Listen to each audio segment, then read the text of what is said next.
दुनिया की तमाम छोटी और बड़ी खबरों के लिए हमारे चैनल को सब्सक्राइब करना न भूलें और बेल का बटन जरूर दबाएं। दोस्तों, मैं सहल कुरैशी। दोस्तों, जिस तरीके से जो राज्य सरकारें हैं भाजपा की, उनकी तरफ से जो बयान दी जाते हैं, उनके मुख्यमंत्रियों की तरफ से ये जो काम किए जा रहे हैं पिछले कुछ महीनों से, आप देखें तो वो कहीं न कहीं प्रधानमंत्री नरेंद्र मोदी की परेशानियों को बढ़ाने वाले बयान हैं।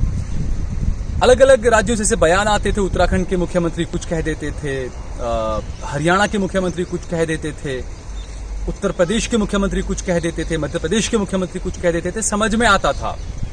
लेकिन अब जो है वो गुजरात के मुख्यमंत्री, जो प्रधानमंत्री नरेंद्र मोदी का जो गृह राज्य है, वहां के मुख्यमंत्री विजय रूपाणी, उन्होंने एक ऐसी बात की है जो प्रधानमंत्री नरेंद्र मोदी को काफी बुरा लगेगा और कांग्रेस के लिए काफी तारीफ वाली बात है। ये दरअसल विजय रूपाणी ने कांग्रेस की तरफ से 2006 में लाई गई मनरेगा स्कीम की तारीफ की है और बहुत ज्यादा तारीफ की है।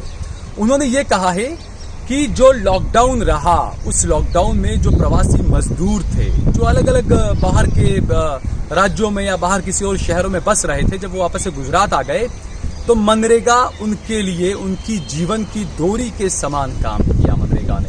ये कोई और नहीं कह रहा है, ये गुजरात के मुख्यमंत्री भाजपा के नेता विजय रूपाणी कह रहे हैं। उन्होंने कहा कि मनरेगा की वजह से बहुत से लोगों को रोजगार मिला है इस लॉकडाउन में, और कुछ गांव हैं और कुछ ऐसे टाउन हैं, वहां पर ही लाखों लोगों को रोजगार मिला है। ये हम नहीं कह रहे हैं, ये गुजरात के मुख्यमंत्री विजय रूपाणी कह रहे हैं। क्योंकि हमने देखा था जब लॉकडाउन हुआ था उस वक्त काफी परेशान होना पड़ा था, जो खासकर जो मजदूर तबका था उनको जाना था, चाहे यूपी के हों, बिहार के हों, गुजरात के अगर हैं तो महाराष्ट्र में रह रहे हैं, उन सबको वापस आने के लिए काफी परेशान होना पड़ा था। और ऐसे में वापस आने के बाद हमने ये देखा कि जो पैसे वाले लोग भी थे, जो मिडिल क्लास के लोग भी थे, उनको भी काफी परेशानियों का सामना करना पड़ा था इस लॉकडाउन के अंदर। तो ऐसे में जो मजदूर तबका है, जो गरीब तबका है, वो क्या करता, उस पर बड़ा सवाल उठ रहा था कि उसकी रोजी रोटी कैसे चलेगी। तो गुजरात के मुख्यमंत्री का कहना है कि जो मनरेगा जो योजना थी, जो कांग्रेस लाई थी, उसने सबसे ज्यादा गरीब मजदूरों को जो है वो काम दिया इस मनरेगा ने, जिसको जो महात्मा गांधी राष्ट्रीय ग्रामीण रोजगार गारंटी योजना जो कांग्रेस लेकर आई थी 2006 में, जब यूपीए का पहला यूपीए फर्स्ट जो था, तब ये योजना कांग्रेस पार्टी लेकर आई थी। और इसी के लिए प्रधानमंत्री नरेंद्र मोदी ने 2014 में इलेक्शन जीतने के बाद, प्रधानमंत्री बनने के बाद क्या कुछ नहीं कहा था। प्रधानमंत्री नरेंद्र मोदी ने कहा था कि जो मनरेगा है वो कांग्रेस पार्टी का स्मारक है, उसको वो हमेशा रखेंगे, वो कांग्रेस पार्टी की सबसे विफल योजना है और उसको स्मारक के तौर पर रखेंगे और लोगों को बताएंगे कि देखिए ये कितनी विफल योजना है। मेरी राजनीतिक सूझबूझ कहती है कि मनरेगा कभी बंद मत करो।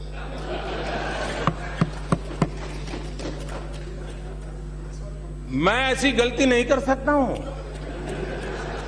क्योंकि मनरेगा आपकी विफलताओं का जीता जागता स्मारक है। आजादी के 60 साल के बाद आपको लोगों को गड्ढे खोदने के लिए भेजना पड़ा, ये आपकी विफलताओं का स्मारक है और मैं गाजे बाजे के साथ इस स्मारक का ढोल पीटता रहूंगा। दुनिया को बताऊंगा कि ये गड्ढे तुम खोद रहे हो, उन 60 साल के पापों का परिणाम है। इसलिए मेरी राजनीतिक सूझबूझ पर आप शक मत कीजिए। तो प्रधानमंत्री नरेंद्र मोदी ने जो बयान दिया था प्रधानमंत्री के बाद, सबसे पहला ये उनका वो था, और जो बाद में जो उन्होंने कहा था पार्लियामेंट के अंदर, तो ऐसे में गुजरात के मुख्यमंत्री का ये बयान आना कि बहुत काम दिया मनरेगा ने। और हैरानी की बात तो ये है कि गुजरात के मुख्यमंत्री विजय रूपाणी के अलावा जो IIM अहमदाबाद है और जो IIT है, उसने भी इस रिपोर्ट की पुष्टि की है। बाकायदा इस पर एक रिपोर्ट जारी की गई है और इस रिपोर्ट में कहा गया है कि मनरेगा ने बहुत से मजदूरों को काम दिया है, उसमें अलग अलग कुछ चीजों का वो किया। लेकिन अब यहाँ पर एक और बात देखिए आप कि जो गुजरात के मुख्यमंत्री हैं, उन्होंने एक और बात कही है। उन्होंने कहा है कि कृषि क्षेत्र में और ज्यादा काम किए जाने चाहिए ताकि जो गरीब मजदूर हैं उनको और ज्यादा रोजगार मिल सके मनरेगा के तहत। तो ये तो बात है कि गुजरात के मुख्यमंत्री खुद कहते हैं कि कृषि के हलके में, कृषि के क्षेत्र में काम किया जाना चाहिए। जबकि हमने देखा जो कृषि मंत्री हैं उनका बर्थडे था, उनका जन्मदिन था, तो उस पर एक अखबार ने बहुत बड़ा सारा पूरा पेज उन पर उनकी तारीफों का भर दिया कि उन्होंने बहुत अच्छा काम किया है, कृषि क्षेत्र में बहुत कामयाब की तरफ वो भारत को लेकर गए हैं। ये तमाम बातें उन्होंने कही, लेकिन गुजरात के मुख्यमंत्री बोल रहे हैं कि कृषि क्षेत्र में और ज्यादा काम करने की जरूरत है, जिससे कि मजदूरों को मजदूरी मिल सके, उनका जीवन यापन जो है वो अच्छे से चल सके।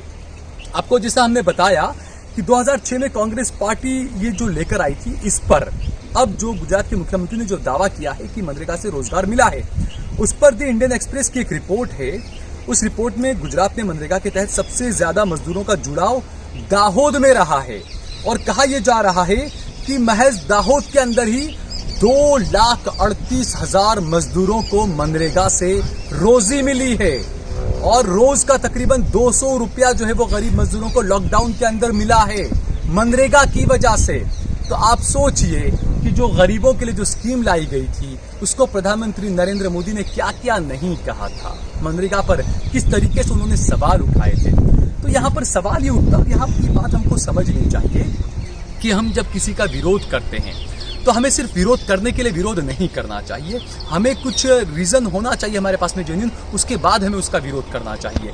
बिना वजह इस तरीके से किसी का विरोध करना, और जिस तरीके से हमने बताया कि प्रधानमंत्री नरेंद्र मोदी ने कहा कि सबसे नाकाम योजना है, इसको हम कांग्रेस के स्मारक के तौर पर रखेंगे और हम लोगों को बताएंगे, लोगों को पता चलेगा कि देखिए कांग्रेस का कैसा ये स्मारक था। लेकिन आपके खुद के मुख्यमंत्री जो है वो तारीफ कर रहे हैं मनरेगा की। आपके खुद के गुजरात के दाहोद में बताया जा रहा है कि तकरीबन 2.5 लाख तकरीबन लोग जो मजदूर हैं उनको रोजगार मिला है मनरेगा की वजह से। हर रोज प्रतिदिन जो उनका वेतन 200 रुपया उनको मनरेगा की वजह से मिला है। मोदी जी ये स्कीम कौन लेकर आया था? क्योंकि मनरेगा को लेकर पिछली कई सारी रिपोर्ट्स आई है कि गरीबों को, मजदूरों को काफ़ी रोजगार मिलता है मनरेगा की वजह से। आप सोचिए कि अगर मनरेगा ना होता तो इस पिछले साल के लॉकडाउन में और अभी जो मौजूदा दिनों में जो लॉकडाउन लगा था, इसमें क्या हालत हुई थी लोगों की। लोगों के पास खाने का पैसा नहीं था, एक मध्यम वर्ग के जो लोग हैं उनके पास भी खाने का पैसा नहीं था। तो ऐसे में जो मजदूर तबका है उसकी क्या हालत होती, ये हम बखूबी समझ सकते हैं। तो ऐसे में ये तारीफ किया जाना मोदी जी को कहीं ना कहीं बहुत ज़्यादा खटकने वाला है, क्योंकि गुजरात के मुख्यमंत्री ये बयान दे रहे हैं और IIM अहमदाबाद और IIT उस पर मुहर लगा रहे हैं उस रिपोर्ट पर। वो कह रहे हैं कि हाँ ये रिपोर्ट सही है, मनरेगा की वजह से बहुत लोगों को रोजगार मिला है। तो मोदी जी मनरेगा आज भी काम कर रहा है जो कांग्रेस लेकर आई थी। कांग्रेस की ऐसी कई स्कीमें हैं जिसका प्रधानमंत्री नरेंद्र मोदी ने जो है वो नाम बदल दिया, उसका नामाकरण कर दिया और उसके बाद वो स्कीम को चालू रखा। इसके अलावा अब आपको हम ये कहें कि प्रधानमंत्री बनने के बाद नरेंद्र मोदी क्या क्या स्कीमें लाए थे, उन स्कीमों की क्या हालत है, क्या वो स्कीमें आपको जमीनी लेवल पर कहीं नजर आती है? उज्ज्वला योजना गैस को लेकर दिया था कि गैस सिलेंडर सब जगह दिया गया है, लेकिन उसका क्या हुआ ये हम सभी को पता है। जो लोन, मुद्रा लोन की जो बात आई थी, कितने लोगों को लोन मिला, कितने लोग कामयाब हुए, ये हम सभी को पता है। तो मोदी जी की जो स्कीमें थी वो महज वो स्कीमें थी जिससे कि उनका महिमा मंडन किया जा सके। सिर्फ अपने नाम के लिए उन्होंने स्कीमें शुरू की, लेकिन जमीनी सतह पर लोगों तक, गरीबों तक, मजदूरों तक वो स्कीम का कोई लाभ उन्हें नहीं मिला। जबकि कांग्रेस की तरफ से कई ऐसी स्कीमें हैं, आप देख सकते हैं कि कांग्रेस की तरफ से कई ऐसी चीज़ें बनाई गई थी। आज से 70 साल पहले, 70 साल के दौरान कई ऐसी चीज़ें बनाई गई जिसको नरेंद्र मोदी की सरकार अब बेच कर पैसा जुटा रही है। तो आखिरकार अब देश की जनता को खुद ये समझना चाहिए कि क्या हो रहा है, क्या नहीं हो रहा है। दोस्तों, अगर आपको हमारा ये वीडियो पसंद आया हो तो इस पर कमेंट करिए, इसे लाइक करिए, इसे ज़्यादा से ज़्यादा शेयर करिए। अगर आपने हमारा चैनल देश लाइव सब्सक्राइब न किया हो तो हमारे चैनल को जरूर सब्सक्राइब करिए।